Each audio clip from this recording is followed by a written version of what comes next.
قبل ما يقارب نصف قرن لم يكن هناك دولة تحمل اسم الإمارات العربية المتحدة، بل كانت تلك الأراضي عمانية تماما حتى قبل بداية التاريخ الحديث الذي جاء مع سقوط الدولة العثمانية وبداية الحرب العالمية الأولى ومشروع سايكس بيكو. تعد الإمارات المعاصرة جزءا من الإقليم الذي عرف تاريخيا باسم عمان، كما عرفت باسم مملكة مجان الاسم التاريخي القديم لعمان، والذي يشمل حاليا سلطنة عمان ودولة الإمارات.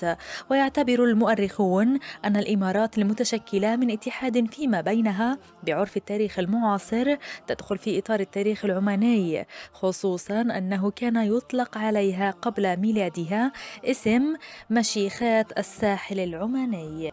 ويشير العمران التاريخي والثقافي في الإمارات إلى أنه يعود للحضارة العمانية العريقة والقديمة في ظل الدور الذي أدته عمان نتيجة موقعها الاستراتيجي وسواحلها في التاريخ التجاري لشبه الجزيرة العربية باعتبارها البوابة الجنوبية الغربية.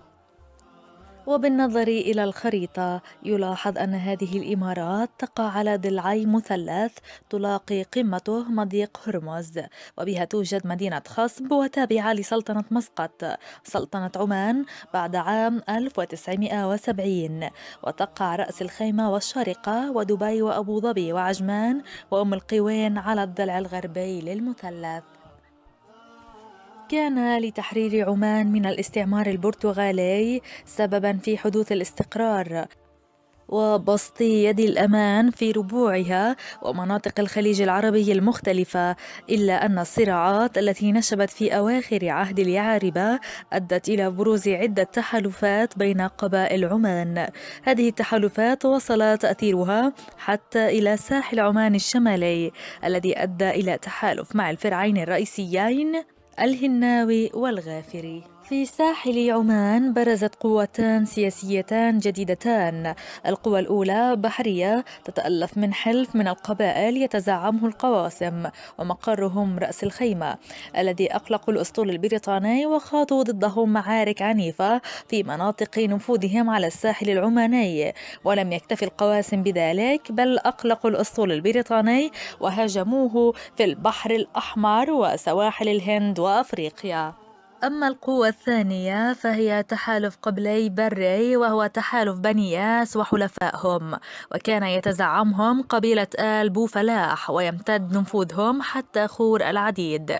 تكون هذه المنطقة منطقة ساحل عمان القسم الشمالي من عمان، وبها 7 إمارات، أقدمها في التكون إمارة رأس الخيمة التي كان لنشوب الحرب بين اليعاربة بداخل عمان في القرن الثامن عشر الميلادي أثره الكبير في انفرادها بالحكم، كما كان للحروب القبلية والنزاعات الداخلية والتدخل الأجنبي سواء الإنجليزي أم المد الوهابي الأثر الكبير في انفصال هذه الإمارات وقيام مشيخات عرفت بإمارات ساحل عمان أو إمارات ساحل عمان المتصالحة أو عمان المتصالحة أو الإمارات المتصالحة وساحل الهدنة كما سماها الإنجليز ساحل القراصنة.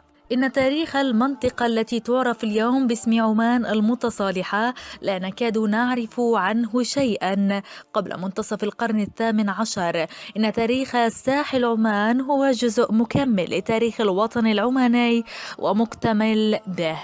حتى منتصف الخمسينات من القرن العشرين لم تشهد إمارات الساحل أي تطور نوعي في مجالات التنمية والاقتصاد، وكان الحكام بأنفسهم يشقون الطريق نحو إرساء أسس التنمية بتشجيع وتمويل من بعض الدول العربية كدولة الكويت وإمارة قطر التي ظهر فيها النفط في بداية الخمسينات، وكذلك الجمهورية العربية المتحدة. في عام 1967 أعلنت بريطانيا عزمها على مغادرة المنطقة بحلول نهاية عام 1971، وأن تتولى إمارات الساحل إدارة شؤونها. وبهذا سعى حكام إمارات منطقة الخليج بما فيها إمارات ساحل عمان وقطر والبحرين إلى لم الشمل وتكثيف جهود الوحدة.